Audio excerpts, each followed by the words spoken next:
Ribbon Excel का top का portion है जिसमें टैब्स जैसे कि फाइल, होम, इंसर्ट इत्यादि आते हैं, और दूसरा पोर्शन जिसमें कमांड जैसे कि फॉन्ट का कलर, फॉन्ट का साइज, मर्ज, सेंटर करना, ये सारे दूसरे कमांड्स अवेलेबल हैं, ये आता है। तो ये दो कंपोनेंट्स को मिला के रिबन बनता है।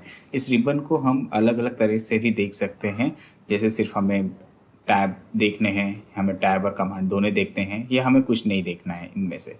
इसके लिए हमारे पास राइट साइड में जहाँ साइन इन लिखा है मिनिमाइज बटन के पहले एक आइकन है, इसे कहते हैं रिबन डिस्प्ले ऑप्शन। इसमें हमें 3 मोड्स मिलते हैं। पहला ऑटो हाइड रिबन। जब हम ये सेलेक्ट करते हैं ऑटो हाइड रिबन, तो जो रिबन है वो अपने आप हाइड हो जाएगी, जैसे कि यहाँ पे हुई। यहाँ पे नंबर ऑफ रोज आप देखेंगे तो बढ़ के 33 तक हो गई है। इससे हम ज़्यादा से ज़्यादा एरिया देख सकते हैं। अगर हमें कभी टूल बार, कभी हमें टैब या कमांड्स की ज़रूरत पड़ती है तो हम ऊपर जाके क्लिक करके उसे देख सकते हैं। ग्रीन लाइन पे क्लिक करने पे हमें ये टैब ओपन हो जाएगा।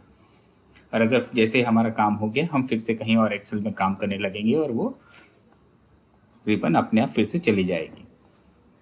दूसरा ऑप्शन होता है, हम फिर से वही करेंगे, यहाँ पे जाएंगे, रिबन डिस्प्ले ऑप्शन सेलेक्ट करेंगे और दूसरा ऑप्शन सेलेक्ट करेंगे जो है शो टैब्स। इसमें सिर्फ टैब्स दिखेंगे, इसमें कोई दूसरे कमांड्स नहीं आ रहे हैं, जैसे कि फॉन्ट का अलाइनमेंट, फॉन्ट का कलर, फॉन्ट का साइज।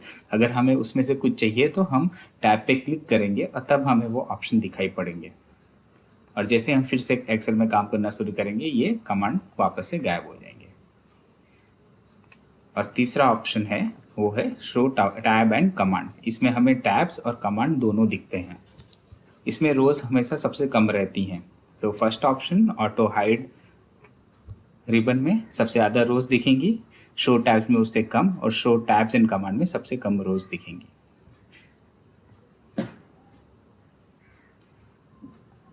रिबन को शॉर्टकट तरीके से भी कंट्रोल कर सकते हैं, जैसे कि कंट्रोल F1 ये कमांड को हाइड कर देगी और फिर से कंट्रोल F1 दबाने पे कमांड्स को फिर से विजिबल कर देगी। ये ऑप्शन है, यहाँ पे एक आइकन है ऊपर की तरह एरो पॉइंट कर रहा है, इस ऑप्शन का यूज़ करके भी हम कर सकते हैं। रिबन को हाइड और अनहाइड करने के लिए एक और शॉर्टकट फीचर है, वो है अगर आप कहीं पे भी कमांड आइकन के यहाँ कहीं पे भी अगर आप राइट क्लिक करेंगे तो आपको ड्रॉप डाउन आएगा, इसमें कोलैप्स रिबन सेलेक्ट करने पे रिबन कोलैप्स हो जाएगी। और उसी तरह कहीं पे भी टैब में अगर आप राइट क्लिक करते हैं तो आपको फिर से वो ऑप्शन दिखाई पड़ेगा, और इस टाइम हम कोलैप्स रिबन फिर से सेलेक्ट करेंगे तो टिक मार्क हट जाएगा और रिबन पूरी विजिबल हो जाएगी।